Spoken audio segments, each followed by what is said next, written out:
سلامونه وخت مو په خیر تاسو ته له زیر نیوز سلرپیش څخه د نن ورځې د مهمو خبرونو ټولګي ته راغلاست وایو. نن یکشنبه د 1404 هجري لمریز کال د سنبلې 22مه چې د 2015 زیږدیز کال د سپټمبر له 14مې سره برابره ده. زه شبنم وزیر یم او تاسو ته له زیر نیوز سلرپیش څخه کورني خبرونه وړاندې کوم. خو په سر کې د مهمو خبرونو سرټکي. د پاکستان لومړي وزیر شهباز شریف اسلامي امارت ته پاکستان یو ځل بیا په دغه هیواد کې د نارامیو پر افغانستان ورواچوله. د پاکستان لومړي وزیر ویلي د پاکستان او TTP ترمنځ یو انتخاب وکړئ. د افغانستان په اړه د چین، روسیې، ایران او پاکستان استازو ناسته یا د ناسته کې له اسلامي امارت سره پر تعامل او د افغانستان په بیا رغونه ټینګار شوی دی. او متقي د قطر دولت د بهرنیو چارو وزارت کې د دولت وزیر محمد بن عبدالعزیز الخلیفي سره ټلیفوني خبرې کړې دي. د خبرونو تفصیل.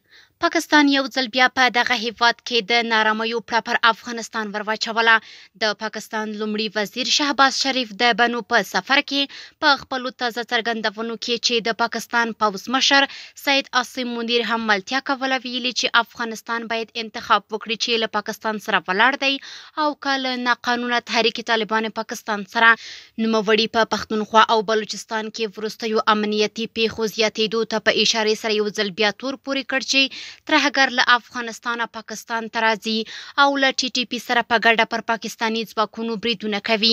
نوموړي زیاته کړې چې پاکستان غواړي له افغانستان سره اړیکې وساتي، خو که کابل د ترهګرو ډلو ملاتړ ته دوام ورکړي نو بیا به پاکستان د افغان موقت حکومت سره هیڅ تعلق ونه لري او ترهګر به په هر قیمت له منځه یوړل شي.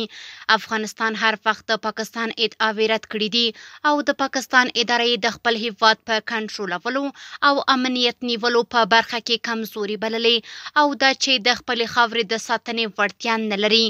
کتونکي وایي د پاکستان پوځ په سیمه کې د ترهګرۍ بنسټ ایښودونکی دی. تحریک طالبان پاکستان یا TTP هم د پاکستان د پوځي استخباراتو تولید دی چې څه له پاسه یوه لسیزه مخکې د دې لپاره په قبایلي سیمو کې وپنځول چې وزیرستان او سوات کې نظامي حالت رامنځته کړي او له امریکا څخه چې هغه وخت د افغانستان په اشغال بوخته وه مالي امکانات ترلاسه کړي.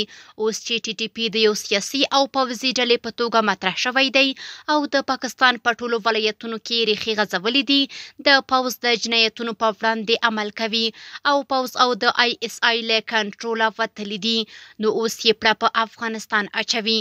شنونکي وایي د پاکستان پوځ یو کرایه پوځ دی، د پیسو لپاره هر څه کوي. د افغانستان لپاره د چین ځانګړي استازي د روسیې، ایران او پاکستان استازي د افغانستان په اړه غږېدلي دي. د افغانستان لپاره د چین ځانګړي استازي ویلي چې د شانګهای همکاریو سازمان د افغانستان په اړه د مشورو ترڅنګ د تاجکستان په دوشنبه کې د چین، روسیې، ایران او پاکستان د ځانګړو استازو څلور اړخیزه غونډه کې ګډون کړی. نوموړي زیاته کړې چې ټولو ګډونوالو له افغانستان سره پر تعامل ټینګار کړی او په وینا یې د افغانستان په بیا رغونه کې باید مرسته وشي. د ریاست الوزرا اقتصادي معاونیت د توتي میدان د غازي ساحو د څېړنې او استخراج پروژې چارې له پیلېدو خبر ورکړی دی.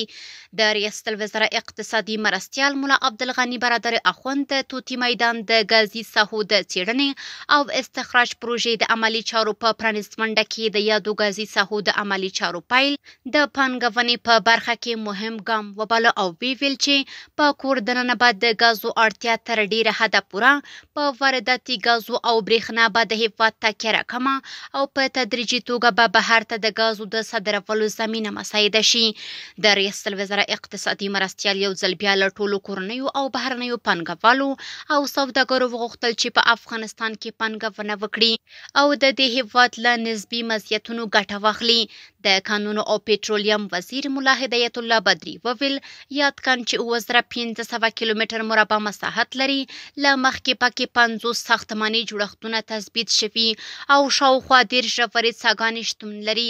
د کانونو او پېټرولیم وزارت او ایرالکام شرکت ترمنځ یې تړون 25 کلونو لپاره د اکتشاف، تولید او استخراج تړون لاسلیک شوی دی.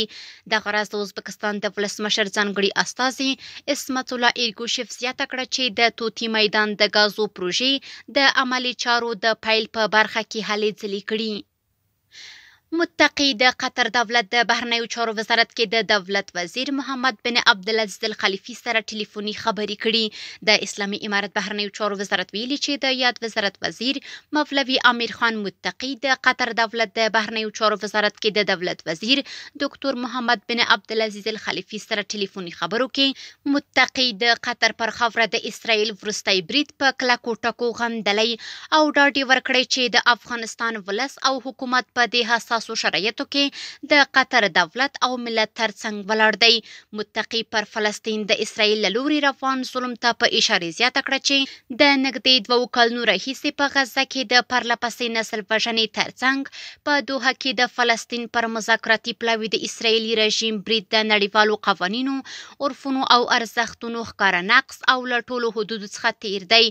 دغه راز قطري لوري په خپلو څرګندونو کې د حماس مقاومتي غورځنګ او د اسرائیل رژیم ترمنځ د مذاکراتو په تړاو د قطر د منځګړیتوب تګلارې ته په اشاره ویلي. برید داسې مهال ترسره شوی چې د فلسطین پلاوي د اوربند پر طرحه خبرې کولې چې دا په اصل کې د سولې پر هڅو او منځګړیتوب پر بهیر یرغل دی. متقي په یادو ټلیفوني خبرو کې ټینګار کړی چې اسلامي هیوادونه باید د اسرائیلي رژیم پر وړاندې یو متحد، جدي او معنی لرونکی دریځ خپل کړي.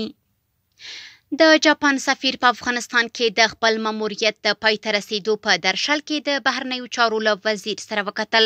په افغانستان کې د جاپان سفیر تاکایوشي کورمایا د اسلامي امارت بهرنیو چارو له وزیر مولوي امیر خان متقي سره لیدنه کې ویلي چې د خپل ماموریت له پای ته رسیدو سره به کینیچی ماساموتو د نوموړي ځای ناستی شي.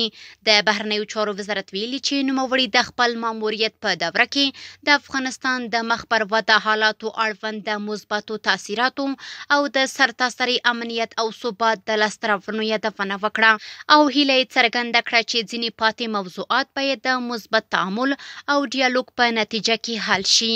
امیر خان متقي د نوموړي ماموریت د ستاینې ترڅنګ په تیرو 4 کلونو کې د اسلامي امارت، سیمې او نړۍ ترمنځ د مثبتو تعاملاتو یادونه وکړه. کورني خبرونه هم دومره و. د نړیوالو او سپورتي خبرونو لپاره زموږ پاڼې وڅارئ. په خپل رسنیو باندې فیسبوک، انسټاګرام، ایکس، پخوانی ټویټر، یوټیوب او ټیک ټاک زموږ خبرونه خوښئ او موږ تعقیب کړئ. ادرس یې زیر نیوز 24 تر سبانې خبرونه د الله پامان.